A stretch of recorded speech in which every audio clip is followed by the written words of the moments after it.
جامعه تاجیکستان تحولات در دره پنجشیر افغانستان را با دقت پیگیری می‌کند. به خصوص خبرها درباره پیشروی طالبان در پنجشیر واکنش‌های زیاد را در شبکه‌های اجتماعی به میان آورده است.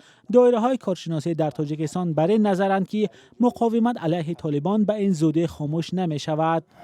حتی خدای نکرده در صورت شکست پنجشیر هم هرگز جریان مقاومت در افغانستان قطع نخواهد شد، بلکه نه تنها در این ولایت، در این دره، بلکه در مناطق دیگر نیز در آینده شاهد خیزش‌های مردمی علیه استبداد و ظلم جریان افراطی طالبان خواهیم بود. دره پنجشیر یعنی وادی پنجشیر یک زیاده از 20 دره دیگر دارد. یعنی جغرافی پنجشیر همینطور است که میتونید با قوای چندین برابر از ما زیاد مقاومت کنید.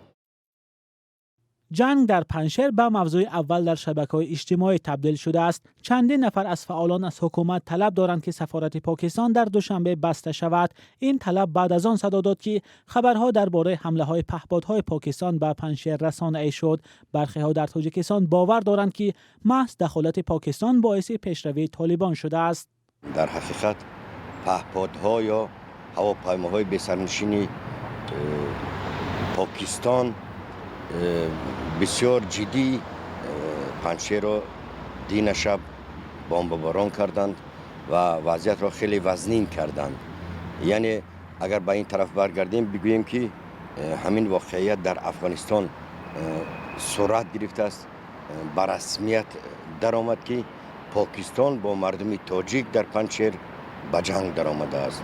یعنی میخواهد که پنجشیر را تابع طالبان بگرداند. مقامات تاجیکستان در رابطه با تحولات اخیر در پنجشیر رسما اظهار نظر نکردند. پیشتر رئیس جمهور امامعلی رحمان گفت باید حقوق تاجیکان افغانستان در حکومت آینده به اینابت گرفته شود، در عکس حال حکومت طالبان را اعتراف نخواهند کرد. کارشناسان میگویند در شرایط فعلی از حکومت تاجیکستان نمیتوان انتظاری بسیار زیادی داشت. مولا رجب یوسفی، نگاره فضل‌الدین، آزادی دوشنبه.